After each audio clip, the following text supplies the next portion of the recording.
kue itu ada, tinggal dibeli aja.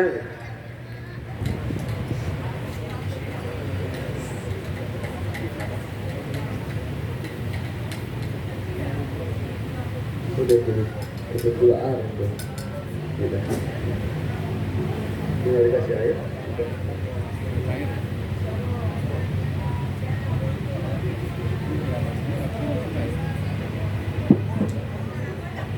Tinggal kasih air, dipenuhi. Air biasa aja. Ada nggak? Kalau panitia boleh minta air biasa, Gak apa-apa, air panas aja. air panas juga oke, kalau bang. Saya udah cukup ya.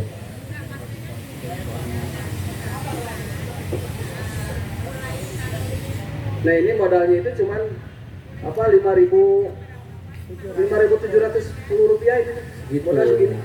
Ini bisa dijual 10.000. Kalau ini totalnya 250 mili. Kalau di kedai-kedai ini bisa 20.000, bisa 25.000 gitu.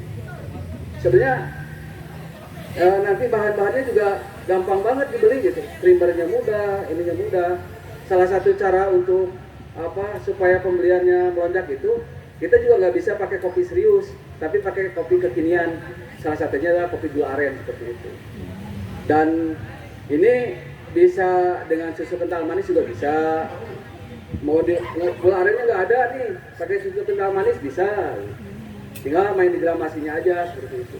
Nanti kalau salah ada sih slide yang itu foto yang Ada lagi ada kan? susunan komposisinya.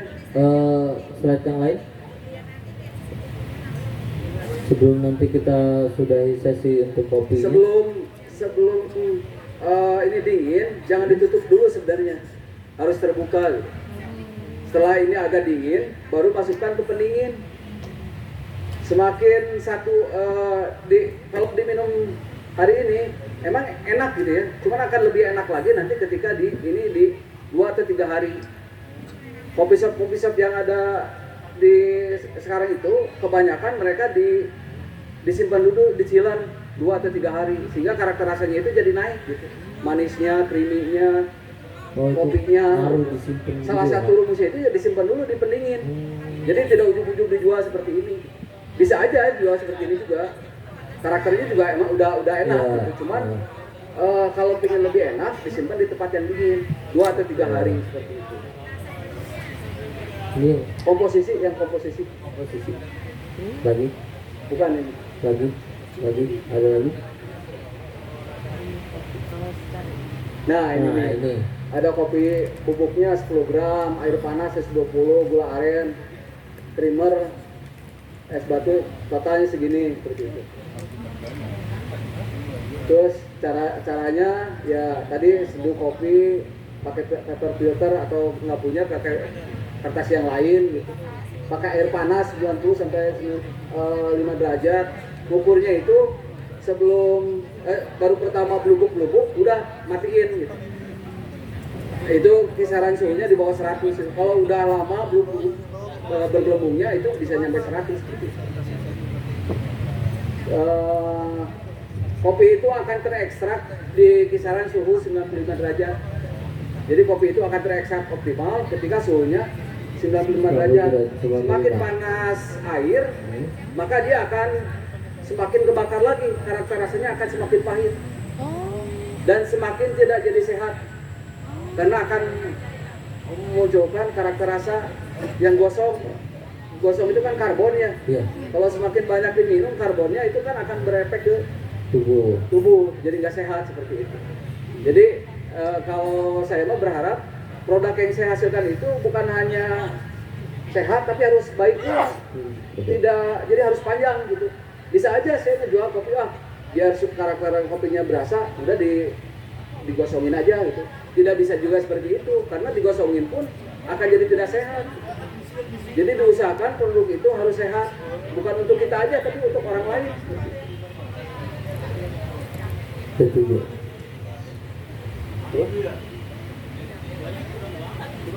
Tanyain aja. Oke, mungkin tadi udah dijelasin, kita juga udah tahu cara buatnya. Mungkin silakan ibu-ibu atau bapak-bapak yang mau tanya, nggak apa-apa tanya apapun ya tentang produksi kopi. Abang boleh di Oh mana? Kita 5 penanya ya, 5 penanya. 1, 2, putar dulu. Oke, silakan Ibu. 3. Nah, kita ada 5 sampai setengah 6 ya. Silakan Ibu. Assalamualaikum warahmatullahi wabarakatuh. Waalaikumsalam. Nama saya Esti, saya tinggal di sekitar Pakansari. Saya ingin bertanya ya, tadi kita sudah mempelajari dari awal sampai saat ini ya. Sekarang kalau misalkan kita sudah memiliki ada tempat, kemudian kita akan merekrut karyawan, apakah karyawan itu yang kita ajarin membuat kopinya atau tetap kita yang pegang sebagai rahasia perusahaan? Itu aja sih. Terima kasih. Wassalamualaikum warahmatullahi wabarakatuh. Waalaikumsalam warahmatullahi wabarakatuh. Mau langsung dijawab atau dikumpulin dulu? Langsung dijawab satu-satu aja. Silakan Kang. Sebagai owner, pengalaman saya ya, meskipun saya tidak ada di bar, tapi saya pun harus tahu gitu. Sehingga ketika ada masalah itu kita juga jadi tahu gitu. Jangan sampai kita diatur-atur oleh yang kerja ya. Ini kan usaha saya, jadi mau tidak mau harus dipegang itu aturan mainnya, tidak boleh seenaknya seperti itu. Karena kalau seenaknya nanti kita kalau diatur sama yang bekerja, nanti gimana seperti itu. Jadi minimal kita tahu, tapi tidak detail juga nggak apa-apa. Yang terpenting tahu ini kopinya seperti apa, tahu rasanya seperti apa. Owner itu harus tahu sebenarnya. Jadi di samping yang kerja juga kita ajarin, kita juga kudu tahu ya Kang ya. Harus tahu. Sebagai owner. Harus tahu. Karena nanti kalau ada komplain, ini kopinya kenapa kayak gini? Nah kita bisa tahu alasannya dan apanya. Jadi minimal kita nggak dikibulin sama yang kerja. Ya. Nah itu bahaya banget. Ada sebenarnya kan kalau di kopi sangat mudah ya. Dia tanpa struk, tanpa bond gitu ya ke pembeli. Makanya kita harus tahu detail pengeluaran, detail kopi pakainya berapa gram, pakainya sedang laku apa aja. Kita harus kontrol itu. Salah satunya itu buat kontrol yang kerja juga. Jangan sampai kita ini laku banyak gitu, tapi uangnya segitu-gitunya seperti itu. Jangan sampai seperti itu. Makanya kita harus tahu detail produksinya berapa, uangnya masuknya berapa gitu. Sangat penting sebagai owner mah harus tahu sebenarnya gitu. Kalau pingin usahanya panjang gitu. Kalau pendek ya cuek aja. cuek aja. Oke. Baik Ibu sudah terjawab ya pertanyaan. Sebenarnya belum ya. Cuma kita next lagi. Tadi belum Pak. Ada silakan mau dilanjut lagi atau ya. Gitu. Ya sebentar. Silakan. Maksud saya gini, kalau saya buka kopi, kedai kopi misalkan ya, kemudian saya mengambil pegawai, Ya. Apakah ilmu yang saya punya sebagai yang punya itu saya yang tahu seperti yang misalkan tuh tahu gitu, ini caranya harus gini. Apakah ilmu itu diturunkan ke pegawai kita atau si pegawai kita itu sendiri yang udah pinter gitu? Jadi harus bagaimana gitu, ambil yang pegawai yang pinter atau kita yang tahu kita ajarin yang pegawai kita, apa kita yang meracik sendiri, begitu? Bisa dipahami? Bisa. Jadi mungkin model bisnisnya. Sebenarnya ibu mau dibawa kemana nih kopinya seperti itu. Jadi nantinya visi ibu itu harus dituangkan ke yang kerja. Ibu kan pengennya seperti ini nih. Saya pengennya konsepnya manual. Sementara yang kerja dia nggak bisa manual. Kita kan otomatis harus ngajarin loh ke yang kerjanya seperti itu. Jadi kalau menurut saya mah kalau yang seperti itu ya tergantung dari konsep ibunya. Kalau ibunya pinginnya manual, sementara yang kerja itu tidak bisa manual, harus mau tidak mau harus diajarin. Begitu kan Bu maksudnya? Kita udah pintar dia bikin sendiri ya. Mungkin lebih disarankannya Kang, seperti apa gitu. Disarankannya sih ownernya harus ngajarin. Harus ngajarin berarti ya. Karena kan visi besar usahanya itu ada di ibu gitu. Kalau nggak diajarin mereka jalan sendiri masing-masing gitu. Begitu. Itu kan Bu maksudnya? Belum terjawab? Alhamdulillah. Ya. Ada penanya kedua? Ayo, Apa begitu Kan sana? Ibu yang ini dulu ya sebentar Ibu. Ya. sama yang belakang satu lagi. Assalamualaikum warahmatullahi wabarakatuh. Waalaikumsalam. Terima kasih atas kesempatannya kepada kami. Berbicara tentang bisnis kopi ini berarti juga memberi peluang kita untuk membuat tempat nongkrong ya, Betul. yang agak berjam-jam. Ini kan juga mungkin di satu sisi ada baiknya, di satu sisi lain juga ada negatifnya juga mungkin ada.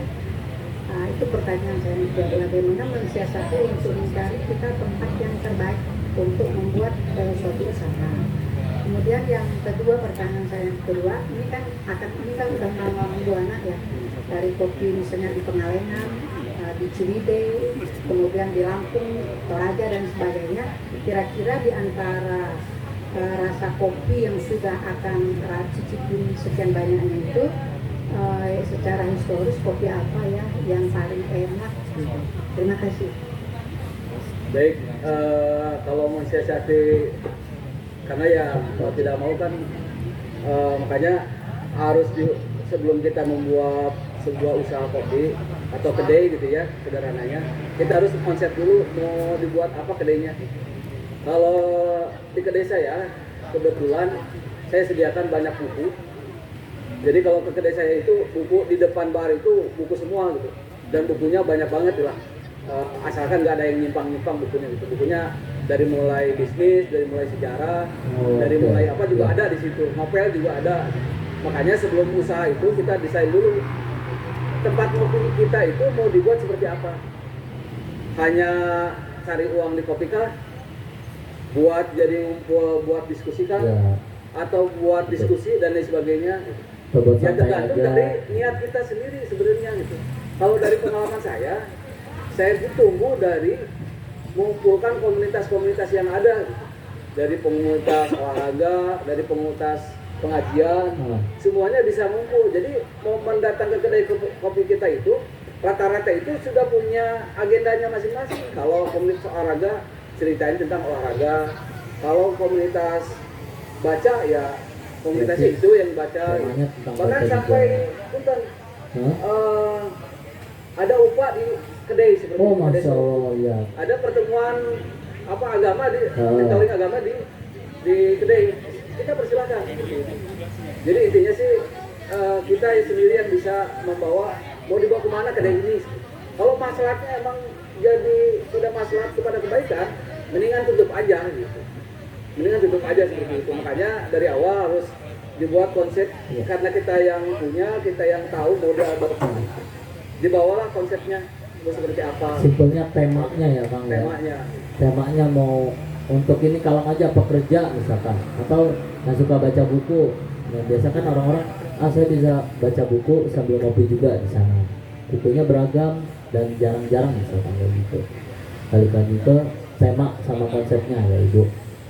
Mungkin terakhir, kenapa? Pertanyaan keduanya, Apa yang paling enak? kopi yang paling enak rekomendasi Kang? Sebenarnya kopi Ya, itu tiap daerah itu berbeda karakter. Kayak Sumatera ya, dia karakternya itu dia lebih tebal, lebih bold gitu ya, lebih berasa gitu kopinya itu. Kalau Sunda dia lebih kompleks, buah-buahan, sayur-sayuran, karakter Sunda dan ringan gitu.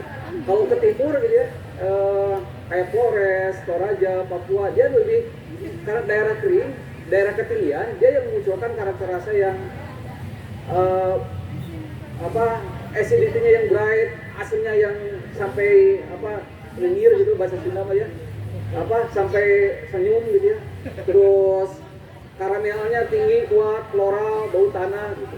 Jadi kalau dikatakan kopi enak ya dari mana? Hanya daerah, karena tiap daerah punya karakter. ya. Jadi disebut enak itu kalau menurut saya gitu ya, yang beraneka ragam karakter rasanya. Jadi bisa dari Jawa Barat, bisa dari Sumatera, bisa dari Timur, bisa dari luar negeri. Ya, mungkin relatif ya Bang, karena sukanya orang-orang kan beda-beda juga. Karena kan sensori kita juga berbeda. Betul. Sensori saya dengan saya katakan, ini enak banget, sekibut enak, ini mah pahit dan asam doang gitu. Nah, Kan bisa seperti itu. Jadi enak itu menurut persepsi kita. dan mungkin kita lebih ke nyobain, oh kopinya Bandung gini, kopi misalkan kopinya Jakarta begini, kopinya Toraja seperti ini mungkin gitu ya, Ya. simpelnya gitu. Ada jenis-jenis kopinya kita cobain. Oh yang paling enak ternyata mungkin jadi khasnya kita gitu. Baik, sudah terjawab Ibu ya. Sebentar Bapak yang belakang, ibu-ibu boleh satu. Ini. Sebentar dulu yang belakang. Tadi udah ngangkat tangan ya. Iya. Kakak-kakak yang di belakang, boleh silakan Pak. Cek. Bismillahirrahmanirrahim. Assalamualaikum warahmatullahi wabarakatuh. Waalaikumsalam. Izin bertanya ya Pak. Kalau tadi kan ada yang asam lambung ya. Kalau saya problemnya itu kalau minum kopi, saya jantungnya deg-degan, terus saya nggak bisa tidur. Karena saya minum kopi itu 2 hari 1 malam saya nggak bisa tidur, benar-benar udah merem sampai subuh itu masih nggak bisa tidur gitu. Kalau kayak gitu gimana ya Pak? Terima kasih. Solusinya gimana gitu ya? Mau minum kopi, Waalaikumsalam. Mau minum kopi, cuman keluhan kita begitu Pak. Ya, itu kan metabolismenya kayaknya yang bermasalah. Jadi kalau sebenarnya kopi itu kalau kopinya benar ya tidak dicampur dengan apa-apa, sehat dan menyehatkan. Ketika dipakai begadang bisa begadang, ketika dipakai baca bisa lebih fokus sebenarnya. Karena kopi itu ketika diminum reaksinya itu kan setengah jam biasanya ya. Setengah jam membuat aliran darah itu jadi lancar seperti itu sehingga memompa jantung. Benar tadi jantungnya jadi deg-degan gitu karena emang mengandung kafein. Kalau yang bagus itu coba minum kopinya kopi arabica dan diseduh manual sehingga karakter kopinya rada soft gitu. Tidak kemungkinan besar tadi yang menanyakan itu minum kopinya robusta sehingga memicu jantung berlebih karena kandungan robusta itu dia pH-nya tinggi meskipun karakter rasanya pahit. Ya berarti jenis kopinya lagi ya Kang ya. Coba aja minum kopinya kan kalau kita bermasalah dengan seperti tadi biasakan sebelum minum kopi ada makanan dulu yang dimasukkan jadi jangan ujung-ujung dan kalau mau bermasalah dengan kalau ngopi malam tidak bisa tidur ya jangan ngopi malam kecuali ada kerjaan seperti itu. Malah kopi yang tadi Itu kita juga. dikasih gimana itu Oke, malahnya? sudah terjawab ya kakak yang di belakang ya. Jadi pH-nya yang diperhatikan, jenis kopinya. Mungkin 2 terakhir Bapak ini dan 2 ini Bapak ini ya. 2 terakhir karena mengingat waktu. Yang mana dulu nih? Bapak ini kalau yang Bapak itu saya juga bingung nih. Bapak yang itu aja. Apa Bapak yang ini? Ya udah Bapak yang itu dulu kali ya Pak. Iya. Mudah-mudahan pertanyaannya sama. Hah? Ya, Jangan salah juga, ntar gak jadi nanya. Ya, silakan Pak. Waalaikumsalam Pak.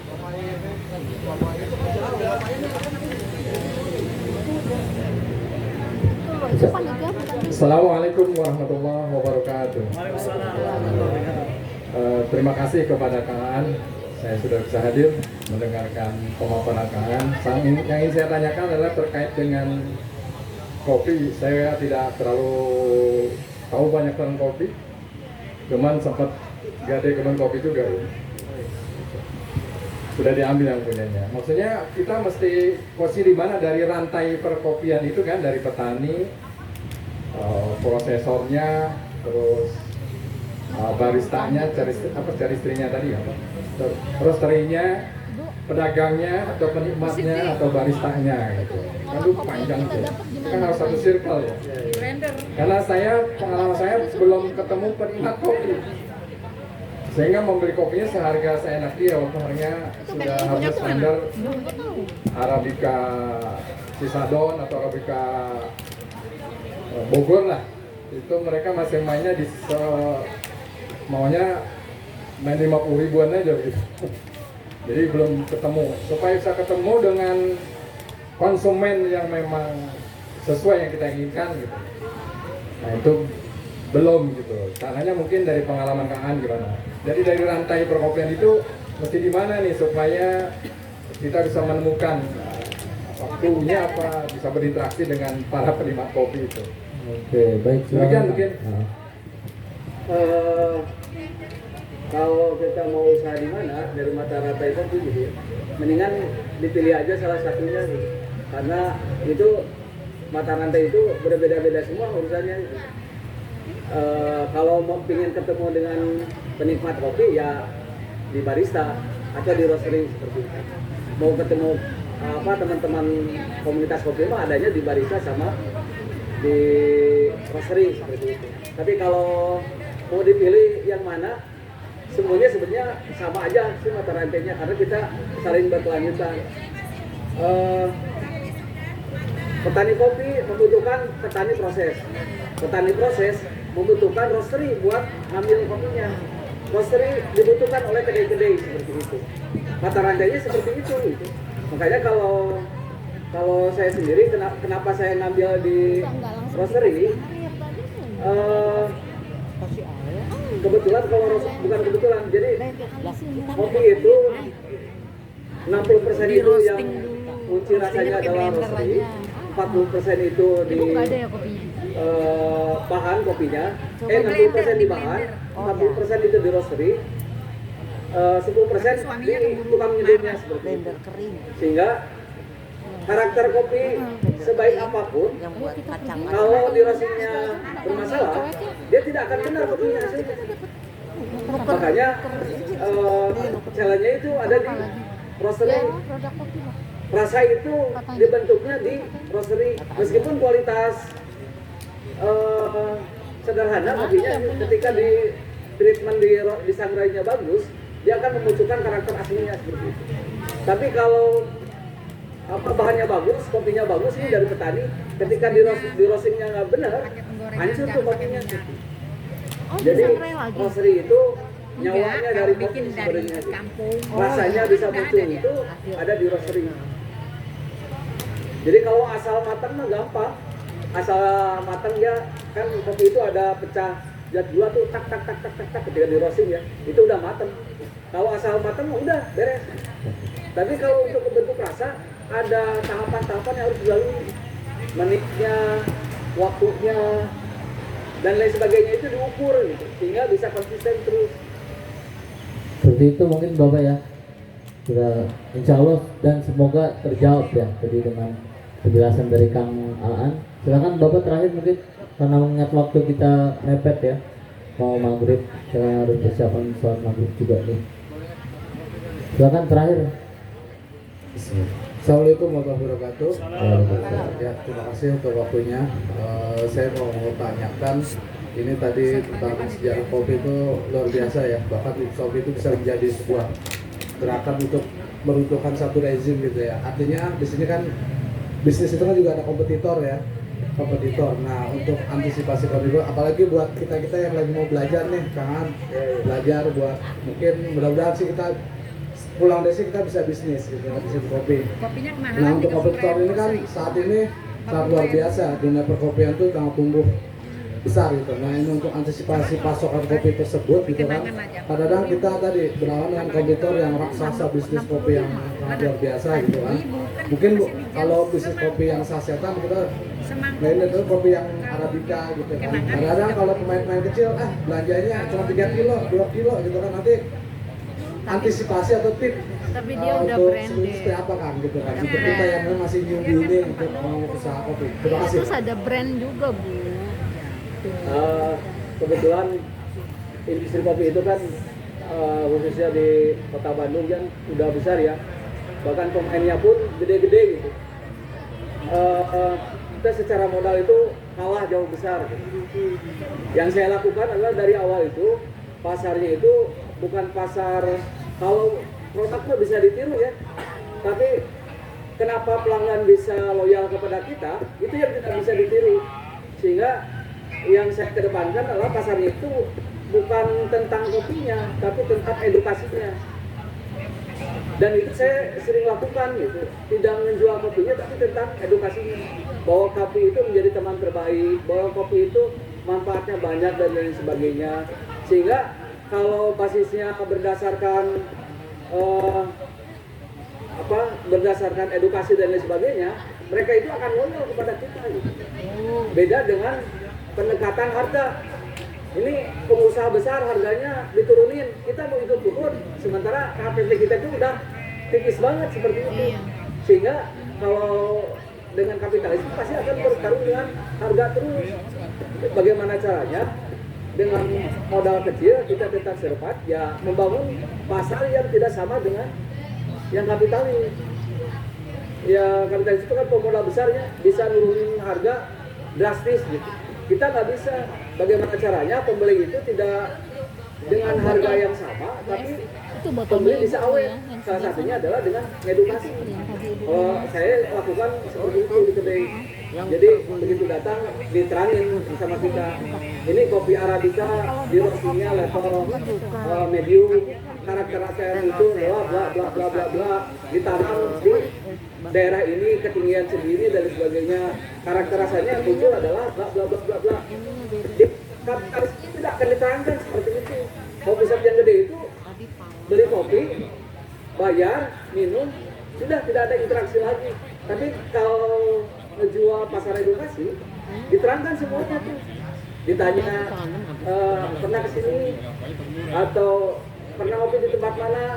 Jadi kita itu bukan hanya tentang menjual kopi. Kalau hanya menjual kopi mau udah beres, tapi menjual yang lain-lainnya sih. Pembeli itu merasa nyaman untuk tetap berlangganan kepada kita. Intinya marketing dan kekhasannya apa, cara pendekatan kita bagaimana, itu kayak gitu ya ketika kita ngerintis. Oke, semoga terjawab ya Bapak ya. Oke, terima kasih semuanya. Kita beri tepuk tangan kembali untuk Kang Aan. Ya, alhamdulillah sudah banyak ilmu yang disampaikan. Semoga dari sini terlahir bisnismen ataupun kita mulai untuk berusaha kopi. Yeay, oke. Yeay. Satu aja, Hah? bagi teman-teman yang mau belajar tentang kopi, usaha kopi, kebetulan panitia sudah menyediakan grup. Nanti teman-teman bisa berkonsultasi pendampingan usahanya di grup tersebut. nanti aku Insya Allah tidak akan ada bayaran apapun, free saja. Iya. Yang mudah-mudahan Nah. saya nggak bisa memberikan modal, tapi bisa memberikan ilmunya kepada ibu dan bapaknya. Betul, yang penting apa? Ada kemauan dan mau coba. Nanti bisa ditanyakan ke panitia. Oke, mungkin itu saja dari sesi 3. Silakan Kang Faris. Oke, itu ya tadi sekilas materi yang